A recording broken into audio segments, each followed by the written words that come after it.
네, 지난주에는 우리가 성령 세례에 대해서 알아봤습니다. 성령 세례를 2시간에 걸쳐서 알아봤는데 오순절 은사주의에서 말하는 성령 세례는 거듭남과 별개로 후속 체험으로 성령 세례가 있다. 그리고 이 성령 세례가 있어야지 되고 의미가 있고, 그리고 이 성령 세례를 받으면 방언을 한다, 뭐 이렇게 했고, 이 성령 세례를 받기 위해서 어떤 자격이 필요하다, 이런 거를 이야기한다 했는데, 우리가 이제 그 교리에 대해서 성경을 직접 따져보니까 이렇게 먼저 거듭남이 있고 후속적인 체험으로 성령 세례 받는 것은 아니다는 걸 밝혀보았습니다. 그렇죠? 처음 예수를 믿는 그때에 성령이 임하시는 것을 우리가 봤습니다. 성령 세례를. 그래서 성령 세례는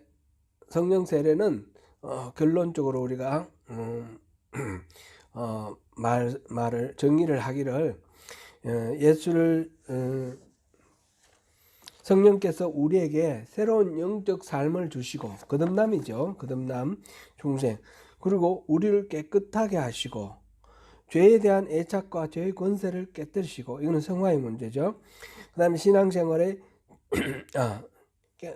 죄의 권세를 깨뜨리게 하시는 신앙생활의 처음에 일어나는 성령의 역사를 가리킨다. 예수를 영접할 때에 그때에 성령님이 우리에게 들어오셔서 우리가 새로운 생명으로 태어난다는 거죠. 거듭난다는 거죠. 그리고 거듭나는 그거, 성령이 들어오심으로 성령으로 인해서 우리가 거듭나는 것입니다. 그러므로 인해서 이제는 죄와 악의 지배를 받고 있던 옛사람의 본성에서 이제 성령님이 오셨으니까 성령님의 본성에 따라 살아가는 삶으로 바뀌는 거죠.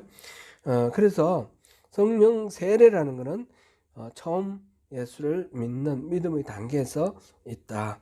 이거는 그냥 말로만 내 예수 믿어요, 이런 거하고는 상관없는 거예요.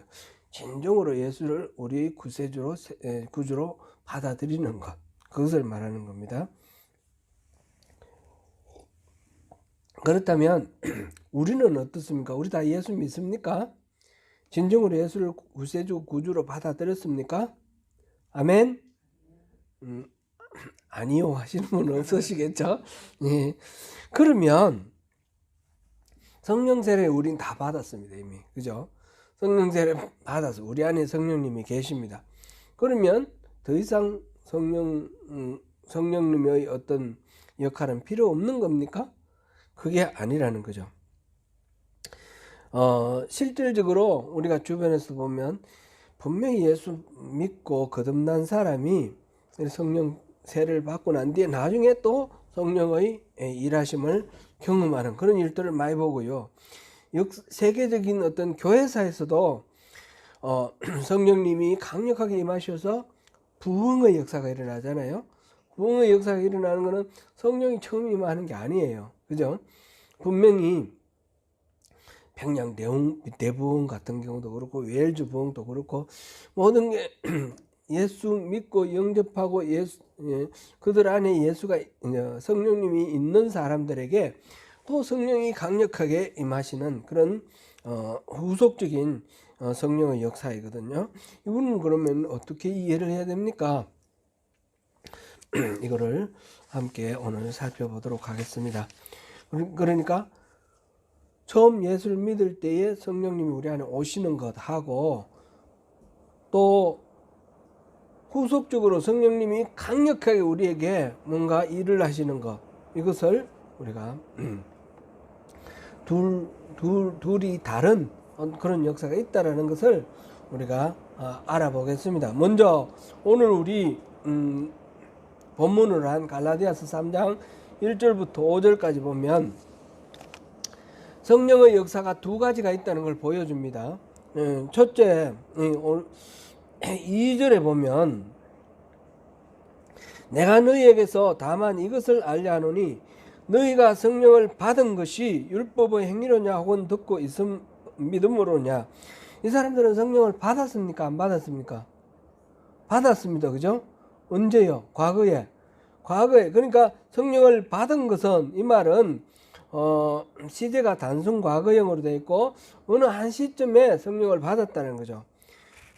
그리고 그것은 3절 보니까 너희가 이같이 어리석으냐? 성령으로 시작하였다가 이제는 육체로 마치겠느냐? 성령으로 시작했다. 신앙의 시작 단계에서 성령님이 일을 하셨다라는 거예요. 그죠? 그러니까 이 갈라디아 사람들에게 바울 사도가 하는 말은 과거의 어느 시점에 여러분들이 성령을 받았습니다. 성령 세례를 받았습니다. 성령의 역사가 있었습니다. 그거는 성령의 분명히 시작 출발점과 관련이 있습니다. 그렇게 말했습니다. 그러니까 처음 믿을 때에 성령님의 그 세례가 있다는 거죠. 오순절 은사주의는 어떻게 했습니까? 거듭남과 성령 세례는 별개라고 그랬습니다. 이 거듭나고 난 뒤에 나중에 성령 세례를 받는다 그랬습니다. 그게 아니라는 거죠. 그게 아니라 처음 믿을 때 성령 세례 받는다는 걸 여기서 확인할 수 있고요. 5절에 가서 5절 너희에게 성령을 주시고 너희 가운데서 능력을 행하시는 이의 일이 율법의 행위에서냐 혹은 듣고 믿음이냐. 처음 성령을 받을 때도 율법으로서 인했느냐 믿음으로 인했느냐. 뭐로 인했습니까? 믿음으로 성령을 받았습니다. 그런데 지금 여기서 너희에게 성령을 주시고 그랬어요. 주시고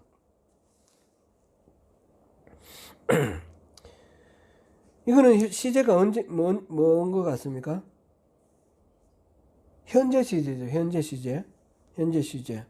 그러니까 앞에 2절의 거는 과거의 어느 시점에 성령을 받았고 지금 여기서는 현재형이라는 거는 현재 그렇게 발생되고 있는 것, 그리고 동작, 행동 같은 경우는 반복되는 것을 현재형으로 나타냅니다.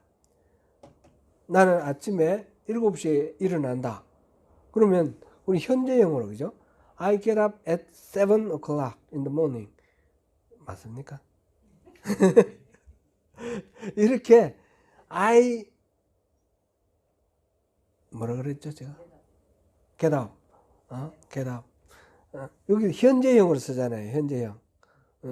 이거 또 불변의 진리 같은 거. Sun rises in the east. 동쪽에서 뜬다. 이런 거 반복되고 또는 고정되어 있는 현실적 이런 거 현재형을 쓰지 않습니까?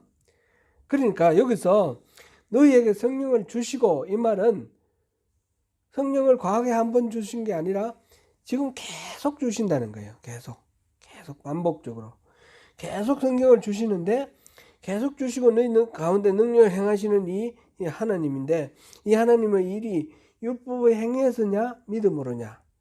지금 계속 주시는 성령을 계속 주시는 분의 이 이유 원인이 뭐 때문입니까? 우리의 믿음 때문이라는 겁니다. 그죠?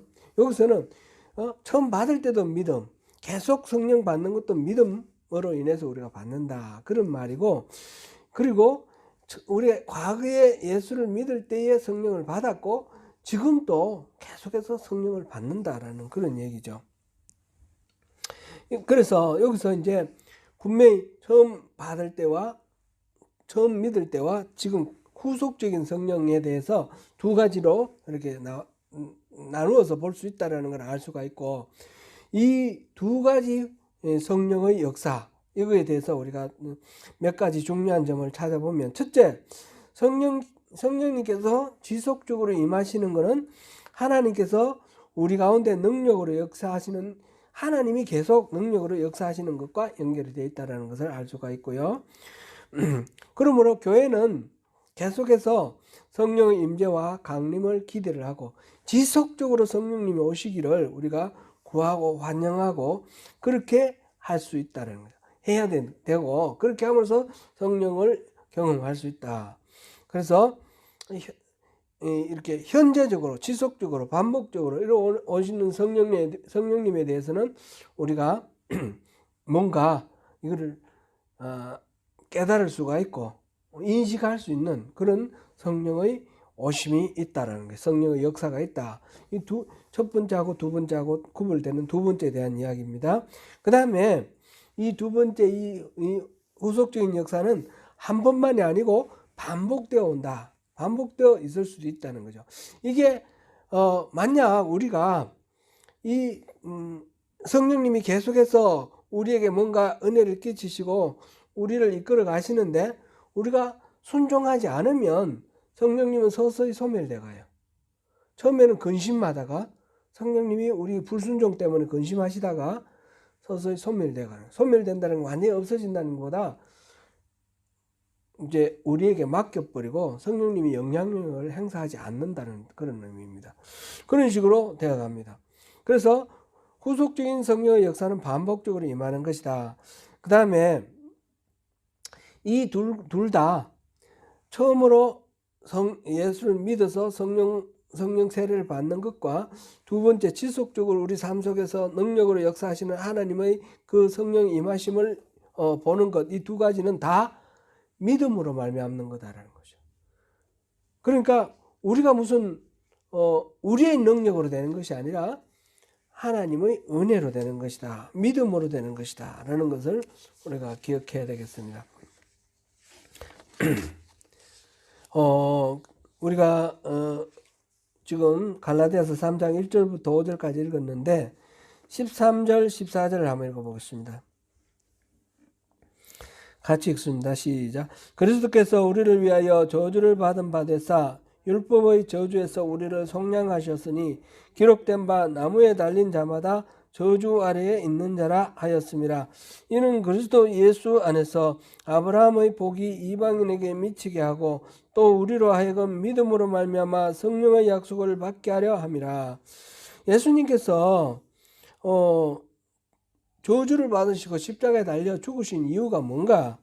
그 이유가 바로 예수 안에서 아브라함의 복이 이방인에게도 미치게 하고 또 우리로 하여금 믿음으로 말미암아 성령을 받도록 하기 위해서.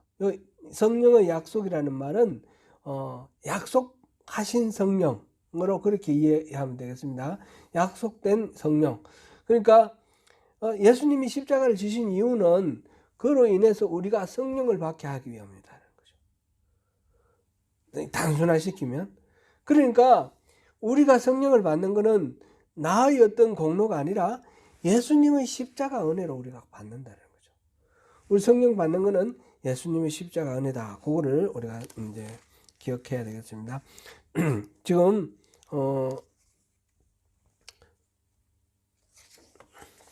방금 살펴본 거는 성령이 지금 성령의 역사가 두 가지가 있다. 첫 번째는 성령 세례, 처음 받는 성령 세례가 있고 두 번째는 하나님의 능력으로 임하시는 그런 성령이 있다. 그리고 이 두 가지는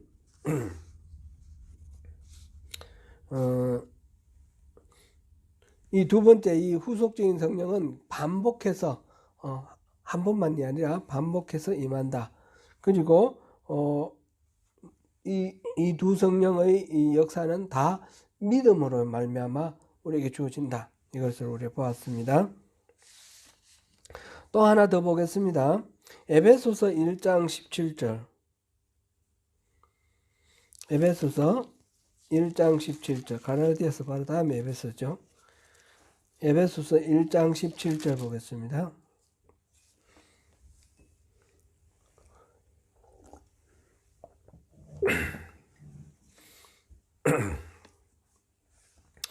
(1장 17절) 같이 읽습니다. 우리 주 예수 그리스도의 하나님 영광의 아버지께서 지혜와 계시의 영을 너희에게 주사 하나님을 알게 하시고, 여기서 지혜와 계시의 영은 성령을 가리키는 말이죠. 지금 바울 사도가 에베소 교회를 위해서 기도를 하는데 하나님께서 지혜와 계시의 영을 주셔서 이들이 하나님을 더 잘 알게 해달라, 그런 기도인 거예요. 그러니까 성령을 달라고 구하는 그런 기도를 하고 있다는 거죠. 물론 이 편지를 읽고 있는 에베소 교회 성도들은 이미 성령을 받은 성도들이라는 겁니다. 성도들이 성령을 구한다라는 거. 그래서 이 성도 믿음의 성령의 일하심과 그다음에 지혜와 계시 영으로서 우리에게 하나님을 알게 하시는 하나님의 능력, 이 성령의 일하심, 이 두 가지가 지금 믿는 성도들에게 있다라는 것을 보여줍니다. 그 다음에 또 한 군데 더 찾아보겠습니다. 데살로니가전서 4장.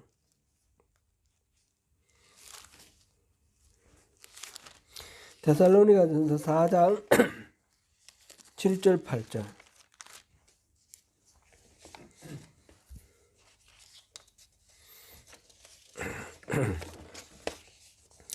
4장 7절 8절 같이 읽습니다.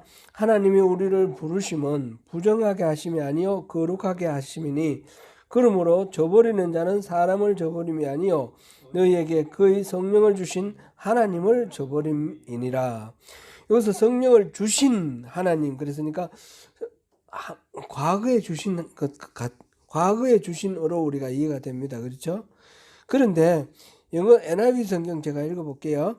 Therefore, anyone who rejects this instruction does not reject a human being, but God, the very God who gives you His Holy Spirit. 하나님, 바로 그 하나님은 그의 성령을 너희에게 주시는 하나님. 그렇게 되어 있습니다.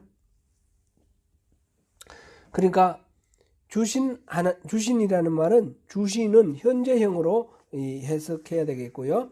하나님이 우리에게 지속적으로 현재적으로 성령을 주신다라는 겁니다.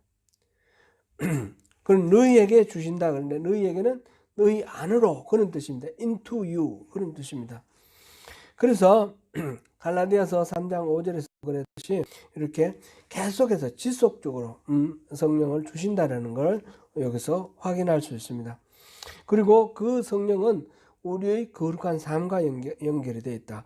거룩하고 순결한 삶을 살기 위해서는 우리는 지속적인 성령을 이렇게 받아야만 한다라는 것입니다. 성령을 계속 채워주셔야 된다라는 것을 알 수 있습니다. 에베소서 3장 16절 찾아보겠습니다. 에베소서 3장 16절.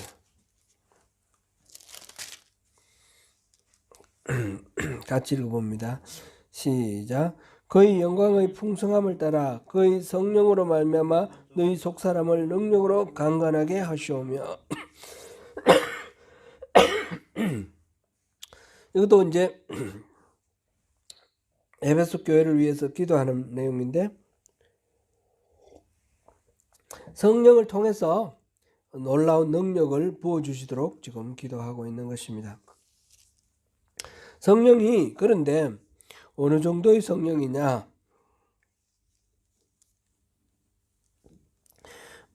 그의 영광의 풍성함을 따라 그 성령으로 말미암아 너희 속사람을 능력으로 강건하게 하시오며.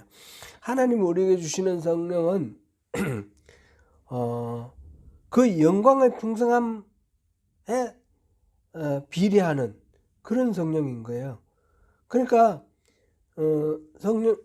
하나님이 주시는 성령은 제한이 없는 거죠. 무한대. 우리는 성령을 구하고 기대할 때는 그냥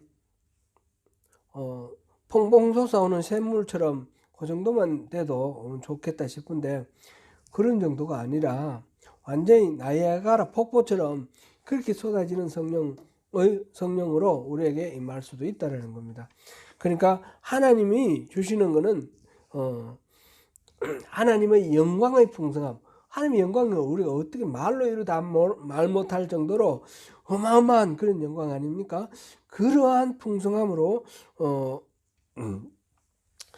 그러한 풍성함에 따라 그의 성령으로 말미암아 우리를 강건하게 해달라, 그렇게 기도하니까 무한대의 그런 은혜가 있다라는 거죠. 그 다음에 우리 요한복음 3장 34절 보겠습니다. 요한복음 3장 34절.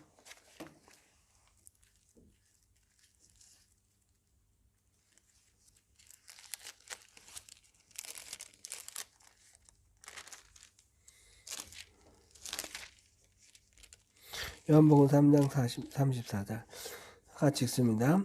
하나님이 보내신 이는 하나님의 말씀을 하나니 이는 하나님이 성령을 한량없이 주심이니라. 하나님이 보내시는 이는 하나님의 말씀을 하는데 그 이유는 하나님이 성령을 한량없이 제한 없이 무제한적으로 풍부하게 주시기 때문이다라는 겁니다. 여기서 주시민이라 이것도 현재형으로 되어 있어요.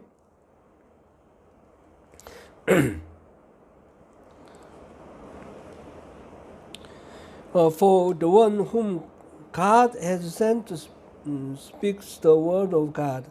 For God gives the Spirit without limit. God gives 현재형으로 되어 있습니다. 현재형. 하나님이 성령을 주시는데 현재 계속해서 주시는데 한량 없이 무한대로 주신다는 겁니다. 그랬을 때 우리가 보니까 성령님이 처음 예수를 믿을 때 그때 한 시점이 아니라 이후에 지속적으로 무한대로 주시는 성령이 있다라는 거죠.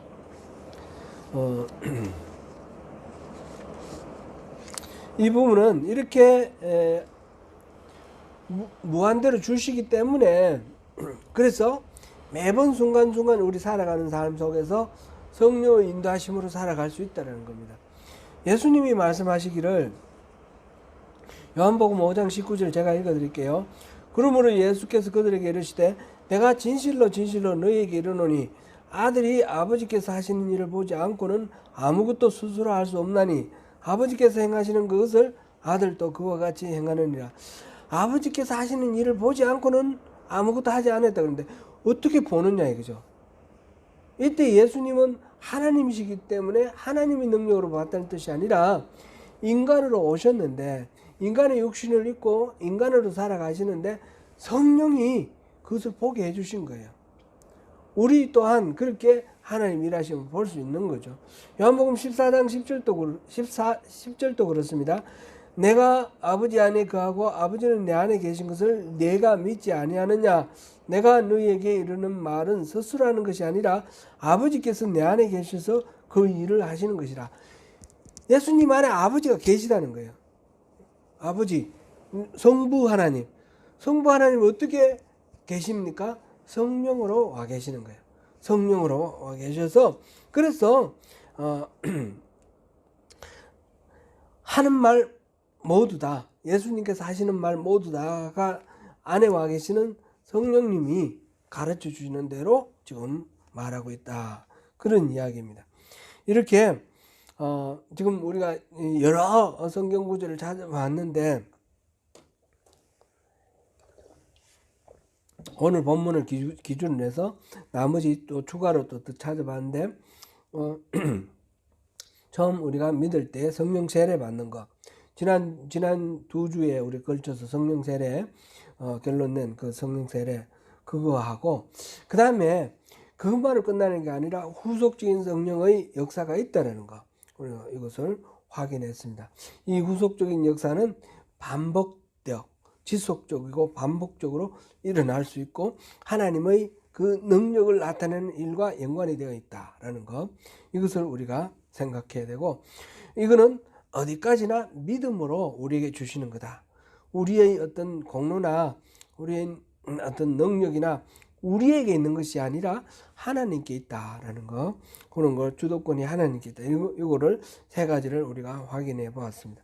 이것을 이 후속적인 성령의 역사를 뭐라고 하느냐 이거를 오순절 거기서는 이거를 성령 세례라고 하는 겁니다. 이거를 두 번째로 오는 거예요. 이거 성령 세례. 그리고 첫 번째 거는 인식하지 않고 그런데 이 두 번째 오는 거를 이 후속적인 성령의 역사를 뭐라고 부를 거냐 성령 세례라 불러도 괜찮을 것 같아요. 그러나 이 처음 성령 세례와 구분하기 위해서 또는 이 두 번째 이거 아니면 거듭난 거 아무 소용 없다라고 말하는 그 은사주의의 그 오류에 빠지지 않기 위해서 이거는 구분하는 게 더 좋겠다는 거죠. 구분해서 성령 충만이다. 이렇게 부르는 것이 좋겠다. 오늘 우리 설교 제목으로 성령 충만을 그랬는데 이 두 번째 후속적인 성령의 역사는 성령 충만이라 부르자. 이렇게 말씀을 드리는 겁니다. 이거는 성경은 기록할 때 기록하신 기록자가 여러 명이에요. 여러 명이니까 생각이 조금 다를 수도 있고 또 이게 논문으로 이렇게 기록돼 가지고 말의 정의 그렇게 해놓고 그 정의에 따라서 말을 구분해서 쓰고 이게 아니지 않습니까? 그러니까 섞여 있어요. 섞여 있는데 오해를 하지 않기 위해서 분류를 해서 우리가 성령 충만으로 이렇게 하는 것이 좀 더 클리어하다라는 겁니다. 그리고 이런 거는 성령의 기름 부음, 성령을 부어 주심 이런 용어들도 있는데 그것도 참 유의하고 좋은 것 같습니다. 또 여기에 하나의 이제 어려운 문제가 있는데 이 성령 충만이라는 것이 성경에 나오는 성령 충만을 보면 한 가지가 아닌 거예요. 성령 충만도 두 가지인 거예요. 성령 충만도 두 가지예요. 성령 충만은 첫째는 성령의 온전한 통치 가운데 놓여 있는 것. 성령의 온전한 통치 가운데 이렇게 들어가는 그런 거를 성령 충만이라고 합니다. 영어 번역에서 보면 이런 성령 충만은 be full of the Holy Spirit. 성령으로 충만한 이렇게 되어 있습니다. 그렇게 되어 있는데 예를 들면 에베소서 5장 18절부터 21장 보면 술 취하지 말라. 그리고 성령 충만을 받으라. 그랬지 않습니까? 바로 그런 거예요. 그 성령 충만은 온전히 술 취해가지고 술 기운에 살아가는 사람하고 다르게 성령의 기운으로 살아가라. 그런 의미거든요. 그러니까 성령이 온전히 통치하는 그런 상황. 그런 상황에 대해서는 성령 충만을 받으라 그랬어요. 우리에게 명령형으로 나와 있어요. 우리가 뭔가 그 성령 충만에 대해서는 나름대로 성도가 살아갈 삶의 태도, 자세 이런 것이 있다라는 겁니다. 그런 거는 성령 충만함 말할 때 be full of the Holy Spirit 이렇게 되어 있습니다. 두 번째 성령 충만은 능력으로 임하는 성령의 충만입니다. 능력으로 임하시는 이거는 능력으로 임하시는 이 성령 충만은 하나님이 일방적으로 보내주시는 거예요. 성도들이 앞서 그 성령 충만은 성도들이 성령 충만을 받으라 이렇게 해서 명령령으로 나와가지고 뭔가 할 자세, 태도가 있는 것인데 여기는 이 성령 충만은 단순 과거 충만을 했다라는 그런 것으로 하나님이 그때그때 알아서 하시는 겁니다. 이거는 영어로 어떻게 되어 있냐면 be filled with the Holy Spirit. be filled with the Holy Spirit. 성령으로 채워졌다. 이런 의미로 성령 충만이 되어 있습니다. 이거는 능력으로 임하시는 성령 충만입니다. 이 두 가지 다 성령 세례와 구별되게 지속적으로 반복적으로 나올 수도 있고 믿음으로 오는 것이고 그 다음에 이 둘 다 하나님의 능력으로 임하시는 거예요. 하나님의 능력이 또 임하시는 거예요. 그런 측면에서는 성령 충만이라는 공통점이 있고 단 그 중에서 하나님의 온전한 통치로 들어가는 것과 하나님이 그러니까 그거는 명령력으로 나오는 거 현재형이고 명령력이고 성도들이 항상 그렇게 살아야 된다는 거고 그게 하나 있고 하나는 이제 하나님이 그때 어떻게 해주셨다라는 그런 게 두 가지가 있다는 거죠. 이 두 가지 성령 충만에 대해서는 다음 주에 한 번 더 자세하게 살펴보겠습니다. 근데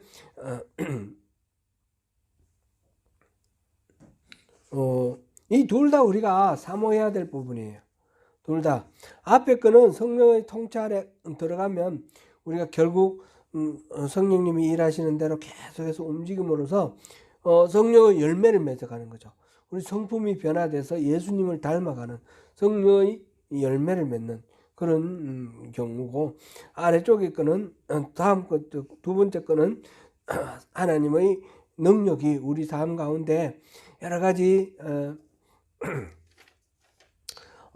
나타나심을 통해 은사나 여러 가지 현상으로 나타나심을 통해서 하나님의 위엄이 드러나고 하나님의 영광이 드러나고 하나님이 계획하시고 뜻하시는 바가 이 땅에 실현되고 이루어지는 그런 역사가 일어난다는 거죠. 그래서 성령 충만, 이 두 번째 성령 충만도 의미가 있고 중요한 겁니다. 그러면 우리가 다시 한번 생각을 퀴즈를 한번 해보겠습니다. 오순절 마가의 다락방에서 있었던 그것은 성령 세례입니까? 성령 충만입니까?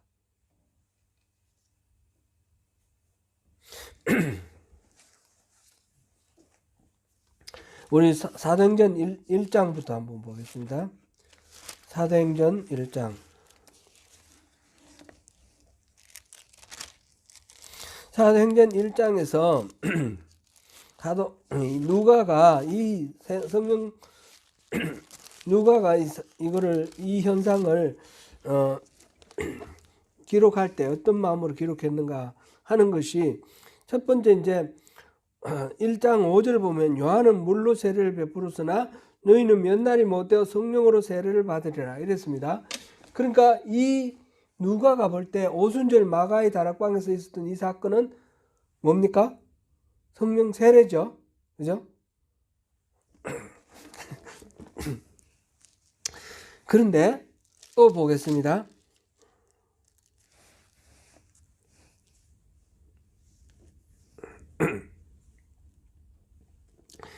2장 4절.